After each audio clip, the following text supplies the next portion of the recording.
नमस्कार, state news bulletin में आप सभी का बहुत बहुत स्वागत है। मैं आपके साथ हर्ष चौधरी। बुलेटिन की शुरुआत करने से पहले एक नजर बुलेटिन की अहम सुर्खियों पर। पंजाब सीएम भगवंत मान का शपथ ग्रहण समारोह, मान और अरविंद केजरीवाल का स्टेज पर इंतजार, शपथ में हुई देरी। सूरतगढ़ में जाट क्लब के तत्वाधान में स्वर्गीय सत्यपाल सिंह गोदारा की तीसरी पुण्यतिथि पर स्वैच्छिक रक्तदान शिविर का आयोजन। सांसद हनुमान बेनीवाल की मांग, जोधपुर दिल्ली सराय रोहिला ट्रेन का नाम बदलकर वीर तेजा जी के नाम से हो।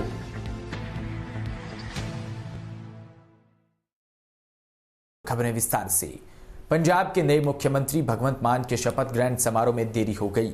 उन्होंने 12:30 बजे शपथ लेनी थी, लेकिन 12:30 बजे तक भगवंत मान और केजरीवाल स्टेज पर नहीं पहुंचे। शपथ लेने के बाद चेहरे के तौर पर भगवंत मान पंजाब के 17वें मुख्यमंत्री होंगे।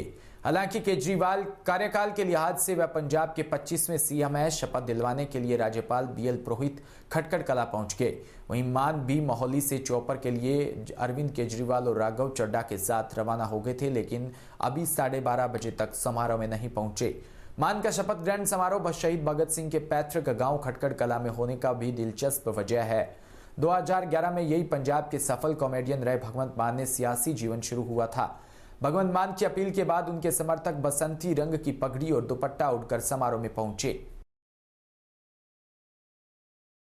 खबर छिपा बड़ौद से, जहां छिपा बड़ौद के शिरुपुरा जागीर स्थित राजकीय उच्च माध्यमिक विद्यालय में वार्षिक उत्सव व पुरस्कार वितरण समारोह का आयोजन किया, जिसमें मुख्य अतिथि बद्रीलाल नागर व विशिष्ट अतिथि दिनेश शर्मा रहे। वार्षिक उत्सव कार्यक्रम में विद्यालय के छात्र छात्राओं द्वारा मनमोहक प्रस्तुतियां दी गई।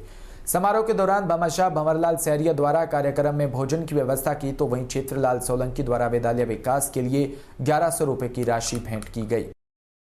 खबर सूरतगढ़ से, जहां सेठ रामदयाल राठी राजकीय उच्च माध्यमिक विद्यालय में वार्षिक उत्सव संपन्न हुआ। सेठ रामदयाल राठी राजकीय उच्च माध्यमिक विद्यालय में वार्षिक उत्सव में कार्यक्रम में बच्चों ने हिंदी, राजस्थानी, हरियाणवी लोकगीत पर नृत्य किए। बेटी बचाओ बेटी पढ़ाओ नृत्य ने मन मोह लिया। स्वच्छ भारत अभियान को लेकर लघु नाटिका सराहनीय रही। वहीं कोच गुरु प्रेम मान ने खेल सामग्री भेंट की।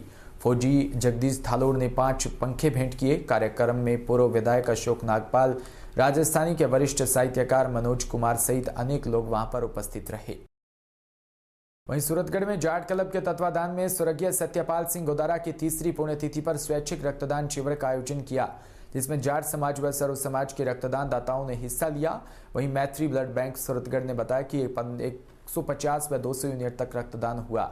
सत्यपाल सिंह गोदारा पीएचडी विभाग में रहते हुए ईमानदारी से अपने कार्यकाल में कार्यरत रहे। इस अवसर पर पूर्व विधायक राजेंद्र भादु, समाजसेवी राजाराम गोदारा, जाट संस्थान उपाध्यक्ष मोहन डेलू व पूर्व छात्र संघ अध्यक्ष राहुल सारण प्रेम द्वारा युवा नेता मनोज जांगू व सुरेंद्र पूनिया सहित अनेक लोग उपस्थित रहे। जयपुर के चौमू से खबर, जहां थाना पुलिस ने 300 करोड़ रुपए की ठगी करने के मामले में डेली डायमंड कंपनी के सह डायरेक्टर को गिरफ्तार किया। आरोपी ग्राहक से अपनी कंपनी में निवेश करवाने के बाद फरार हो गया था। 3 साल पहले फरार हुए आरोपी को पुलिस ने दबोच लिया। आरोपी अलग अलग थाने में करीब 1 दर्जन मुकदमों में वंचित चल रहा है। जयपुर डीसीपी वेस्ट ऋचा तोमर ने बताया कि गिरफ्तार आरोपी रिंगस चौमू का रहने वाला है। आरोपी ब्रजमोहन ने अपनी सहयोगी आसाम के साथ मिलकर 2 जून 2017 को अपनी कंपनी टिब्रीबाल सैनी मार्केटिंग प्राइवेट लिमिटेड को पंजीकृत करवाया और कंपनी का कार्यालय मुरलीपुरा में खोला, जिसमें डायरेक्टर स्वयं ब्रजमोहन सैनी थे। जो कुछ दिनों बाद ही ब्रजमोहन ने कंपनी का नाम बदलकर daily diamond marketing private limited रख लिया। आरोपी ब्रजमोहन सैनी और उसके भाई राजमोहन सैनी ने ग्राहकों को कंपनी के अलग अलग प्लान बताए और ग्राहकों को गोल्ड ज्वेलरी और कमीशन मिलाने का आश्वासन दिया। दोनों भाइयों ने ग्राहकों से कंपनी में 1 करोड़ रुपए निवेश करवाकर डायमंड और गोल्ड ज्वेलरी व हर महीने लगाई हुई पूंजी का 10% 10 माह की किस्तों में देने का आश्वासन देकर हजारों ग्राहकों के करोड़ों रुपए अपने बैंक खाते में जमा करवाए और नकद प्राप्त किए। दिसंबर 2018 में अपना ऑफिस बंद कर फरार हो गए। इस मामले में चौमू थाने में मामला दर्ज करवाया। पुलिस मामला दर्ज कर उन्हें गिरफ्तार करने पहुंची तो उन्होंने पुलिस टीम पर हमला बोल दिया और राजकार्य में बाधा पहुंचाई। इसके बाद आरोपी फरार हो गए। पुलिस ने मुखबिर की सूचना मिलने के बाद आरोपी राजमोहन को गिरफ्तार कर लिया। आरोपी धोखाधड़ी का शातिर अपराधी है और पुलिस से बचने के लिए जगह जगह बदल कर रह रहा था। वहीं राजधानी जयपुर में नारी संगम संस्था की फाउंडर पुनीत शर्मा ने होली मिलन समारोह का आयोजन किया, जिसमें फाउंडर पुनीत शर्मा ने मधुबानी पार्क प्रताप नगर सांगानेर में होली मिलन समारोह व फाग बड़ी धूमधाम से मनाया। सभी महिलाओं ने फूलों की होली खेली व एक दूसरे को गुलाल से तिलक लगाया व भजन भी गाए। वहीं सभी ने एक दूसरे को मिठाई खिलाकर मुंह भी मीठा किया। कार्यक्रम में बिमलेश, सरोज, पूनम सहित अनेक लोग उपस्थित रहे। नीमका थाना से खबर, जहां गांव चीपलाटा में राजकीय उच्च माध्यमिक विद्यालय में कमरों के अभाव में परेशानियों का सबब बना हुआ है। बालिका विद्यालय में करीब 322 विद्यार्थियों का नामांकन है, लेकिन कमरे नहीं होने से एक विद्यालय के 2 भवनों में संचालित हो रहा है। कक्षा 1 से 6 तक की छात्राएं पुराने भवन में अध्ययन कर रही है, तो वहीं कक्षा 7 से 10 की छात्राएं नए भवन में बने एक कमरे में अध्ययन कर रही है। पुराना भवन नए भवन से करीब 1 किलोमीटर दूरी पर स्थित है। छात्राओं की काफी परेशानी का सामना करना पड़ रहा है। स्कूल के नए भवन में 2 कमरे हैं, जिनमें एक कमरे में ऑफिस संचालित हो रहा है, तो वहीं दूसरे कमरे में क्लास संचालित हो रही है। बाकी 3 कक्षाओं को स्कूल के बरामदे में बैठाकर पढ़ाया जा रहा है। नए भवन में कक्षा 6 से 10वीं तक के संचालित हो रही है, तो वहीं दूसरी ओर कक्षा 1 से 6 तक पुराने भवन में संचालित हो रही है। विद्यालय में अध्ययन करने वाली छात्राओं ने बताया कि स्कूल में क्लासरूम नहीं होने से उन्हें काफी परेशानियों का सामना करना पड़ रहा है। मैं राजेश कुमार डिलान, प्रधानाध्यापक राजकीय बालिका माध्यमिक विद्यालय चीपलाटा। विद्यालय में 322 बच्चियों का नामांकन है, जो बहुत अच्छा नामांकन है, लेकिन यहाँ पर कमरों की और 4 दीवारी की और खेल मैदान में जो पानी भराव की जो समस्या है, वो विकट समस्या है। बच्चों को बैठने के लिए कमरों का अभाव है और इसके लिए प्रस्ताव तैयार करवा करके पंचायत विभाग को और उच्च अधिकारियों को भेजे जा चुके हैं और जल्दी समाधान का आश्वासन दिया गया। सर, कितने कमरे हैं स्कूल में? अभी हमारा विद्यालय 2 जगह चल रहा है। जो पुराना भवन है वहाँ पर 3 क्लासरूम है और जो नया जो कमरे बने हैं वहाँ पर भी 3 रूम है, जिनमें से एक में कार्यालय चल रहा है और 2 में क्लासरूम। तो यहाँ कौन सी क्लास से सर अध्ययन करते हैं? यहाँ 6 से 10, कक्षा 6 से लेकर 10 तक। तो सर, कमरे बनवाने के लिए आपने किसी को अधिकारी को विभाग के स्तर पर रमसा को और पंचायत राज विभाग को सूचना दे रखी है और जो भी प्रस्ताव है वो तैयार करके भेजेंगे। तो सर, 4 कमरे स्वीकृत भी हुए, उनकी राशि भी? उनकी राशि अभी तक स्वीकृत हो गई है, लेकिन टेंडर वगैरह कुछ नहीं हुआ है, वर्क ऑर्डर जारी नहीं है। Thank you. मेरा नाम पायल मीणा है, मैं क्लास 10 में पढ़ती हूँ। हमारे यहाँ बहुत ज़्यादा समस्या है, हमें बैठने में दिक्कत होती है और हमारे यहाँ सामने खड्डा है जिसमें पानी भर जाता है, जिससे मच्छर पैदा होते हैं और बरसात के समय में नालियों में भी यहाँ गंदा पानी घुस जाता है, जिससे कई बीमारियाँ हो जाती है। और हमारे यहाँ नाली भी है जिसमें कचरा फंस जाता है। 4 दीवारी। मैं क्लास 10 में पढ़ती हूँ। हमारे स्कूल में एक खड्डा है जिसमें बरसात का पानी भर जाता है और ग्राउंड में आवारा पशु घूमते हैं। स्कूल में 4 बाउंड्री में और कमरों का अभाव है, जिसके कारण हमें बाहर बरामदा में बैठना पड़ता है और लू चलती है तो मिट्टी बैगों में भर जाती है। ठीक। मेरा नाम खुशी गंगवाल है, मैं कक्षा 9 में पढ़ती हूँ। मेरी स्कूल का नाम राजकीय बालिका माध्यमिक विद्यालय चीपलाटा सिक्कर है।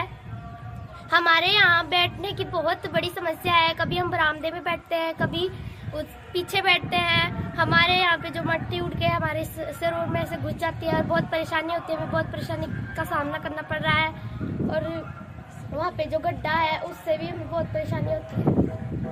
वहीं मध्य प्रदेश के श्योपुर से खबर, जहां भाजपा नेताओं का दलाली का मुद्दा पहुंचा प्रदेश स्तर पर। भाजपा के जिला उपाध्यक्ष बिहारी सिंह सोलंकी द्वारा लगाए गए अपनी पार्टी के कार्यकर्ताओं पर आरोप का मुद्दा शांत होने का नाम नहीं ले रहा। प्रदेश कार्यकारी सदस्य राम लखन नापा खेड़ली बोले कि मेरे 28 वर्ष के राजनीतिक कार्य में ये पहली बार देखने को मिला है जहां एक वरिष्ठ नेता द्वारा आरोप लग रहे हैं कि वह प्रदेश युवा मोर्चा के सदस्य यश प्रताप चौहान ने भी इसकी जाँच की और ताकि बोला कि लोगों के सामने दूध का दूध और पानी का पानी हो जाए। अब देखना यह होगा कि क्या भाजपा के उच्च पदाधिकारी इसकी जांच करवाएंगे या नहीं। नागौर से खबर, जहां एक कदम उजाले की ओर 2470 ढाणियों में विद्युत कनेक्शन करवाने के लिए जिला कलेक्टर को ज्ञापन सौंपा और सहायक अभियंता बिजली विभाग व डे अधीक्षण अभियंता बिजली विभाग नागौर, उपखंड अधिकारी जायल व नायब तहसीलदार डे को रजिस्टर्ड डाक से चिट्ठी भेजकर उचित कार्रवाई करते हुए लिखा कि आगामी 15 दिन में सभी किसानों को ढाणियों में बिजली नहीं लगने पर डे तहसील परिसर में अनिश्चितकालीन धरना प्रदर्शन किया जाएगा। सभी क्षेत्रवासियों से सहयोग की अपेक्षा है। वहीं आपके हिस्से की लड़ाई लड़ रहे हैं सभी क्षेत्रवासी और बिजली विभाग डे के अंतर्गत आने वाले सभी ग्रामीणों से अपील की है, आप इस मुहिम में हमारा साथ दें। मेरा मानना है कि अगर इस तरह के आरोप भाजपा संगठन के ही अंदर कुछ वरिष्ठ व्यक्तियों द्वारा लगाए जा रहे हैं तो इनकी निष्पक्ष जांच होनी चाहिए। अगर ऐसा है तो प्रदेश संगठन को संज्ञान में लेकर ऐसे लोगों पर कार्रवाई करनी चाहिए। भारतीय जनता पार्टी एक गरीब छोटे मजदूर जनों की पार्टी है, इसमें ऐसे दलाल लोगों की कोई जगह नहीं है। अगर कोई व्यक्ति इस तरह के ऐसे कृत्य करके पार्टी को बदनाम करता है तो निश्चित ही उस पर कड़ी से कड़ी कार्रवाई होनी चाहिए, जिससे कि आम जन में पार्टी के प्रति अच्छा संदेश जाए और जो पार्टी की रीति नीति रही है आम जन से जुड़ने की, वह रीति आगे भी आगे बनी रहे। देखिए, मेरे राजनीतिक जीवन के 27-28 साल में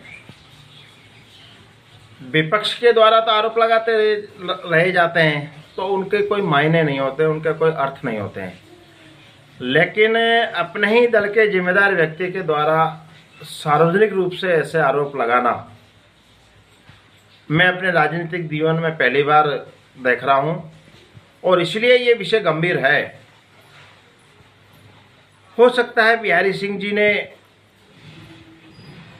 बहुत सैकड़ों कार्यकर्ताओं की आवाज को अपने मुंह से निकाला हो,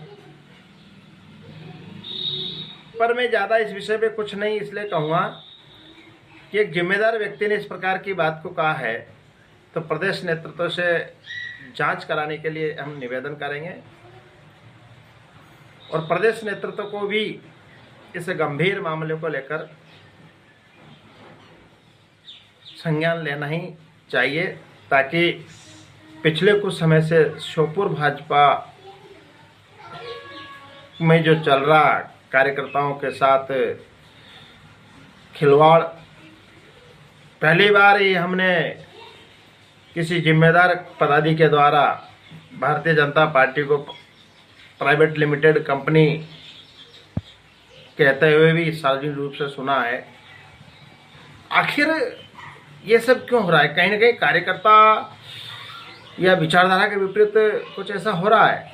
इसलिए नागौर से खबर, जहां एक कदम उजाले की ओर 2470 ढाणियों में विद्युत कनेक्शन करवाने के लिए जिला कलेक्टर को ज्ञापन सौंपा और सहायक अभियंता बिजली विभाग व डे अधीक्षण अभियंता बिजली विभाग नागौर, उपखंड अधिकारी जायल व नायब तहसीलदार डे को रजिस्टर्ड डाक से चिट्ठी भेजकर उचित कार्रवाई करते हुए लिखा कि आगामी 15 दिन में सभी किसानों को ढाणियों में बिजली नहीं लगने पर डे तहसील परिसर में अनिश्चितकालीन धरना प्रदर्शन किया जाएगा।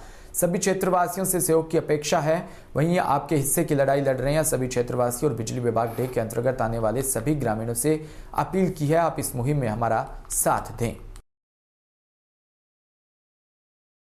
नमस्कार साथियों, बिजली विभाग डे के अंतर्गत आने वाले गांव जिनमें विद्युत विभाग की तरफ से जो अभी सौभाग्य योजना का काम चल रहा है, हमारी तरफ से और क्षेत्र के लोगों की तरफ से जो सौभाग्य योजना में नाम सम्मिलित करवाए थे, वो 2470 किसान जो ढाणियों में निवास करते हैं उनकी लाइट लगाने के लिए हमारे द्वारा पिछले 6-7 महीने से एक कदम उजाले की ओर जो अभियान चलाया जा रहा है, उसके अंतर्गत आज हमने जिला कलेक्टर नागौर को ज्ञापन देकर और श्रीमान एसडीएम नायब साहब और बिजली विभाग डे और नागौर को लिखित में ज्ञापन रजिस्टर्ड डाक से भेजा गया और बिजली विभाग की तरफ से वर्तमान जो सौभाग्य योजना में काम चल रहा है, ठेकेदारों को सामान भी उपलब्ध नहीं करवाया जा रहा है। इसलिए हमने आज ज्ञापन देकर श्रीमान कलेक्टर साहब को इस समस्या के बारे में अवगत कराया और आगामी 15 दिवस में सौभाग्य योजना के अंतर्गत 2470 किसानों की लाइट नहीं लगती है ढाणियों में, तो हमारे द्वारा तहसील कार्यालय डे परिसर में अनिश्चितकालीन धरना प्रदर्शन सभी क्षेत्र के लोगों के सहयोग से किया जाएगा। मैं सभी क्षेत्र के लोगों से अपील करता हूं कि आप इस मुहिम में हमारा साथ दें और एक कदम उजाले की ओर इस मिशन को सक्सेस बनाने में हमारा सहयोग प्रदान कराकर इस मिशन का आप आगाज के लिए सभी बड़े बुजुर्गों से, क्षेत्र के नौजवान साथियों से अपील है कि आप अपनी ढाणियों में लाइट लगाने की इस मुहिम में हमारा साथ देने के लिए कदम बढ़ाएं। जय हिंद, जय भारत। आपका एडवोकेट बीरबल कमेडिया। राम राम। जोधपुर जिले के तिवरी से खबर, जहां तहसील की कार्यकारिणी के गठन व 1 मई 2022 को परशुराम जयंती के अवसर पर जोधपुर गांधी मैदान में आयोजित होने वाले कार्यक्रम का महासम्मेलन का पोस्टर विमोचन खोखरी माता मंदिर में किया। इस पोस्टर विमोचन में सर्व समाज ब्राह्मण के बुजुर्ग युवाओं ने भाग लिया। बैठक में राजस्थान ब्राह्मण महासभा जोधपुर नगर अध्यक्ष श्रीकांत पारीक, कार्यवाहक शहर अध्यक्ष नतमल पालीवाल, देहात जिला अध्यक्ष विक्रम शर्मा व सरपंच ओसिया श्यामलाल ओझा सहित अनेक लोग उपस्थित रहे। 1 मई को होने वाले परशुराम जयंती जो कि हम सभी गांधी मैदान जोधपुर में मनाने जा रहे हैं, अधिक से अधिक संख्या में युवाओं को जोड़ दें और गणमान्य नागरिकों और सभी दलों को एक मंच पर लाने की कोशिश हमारी चल रही है।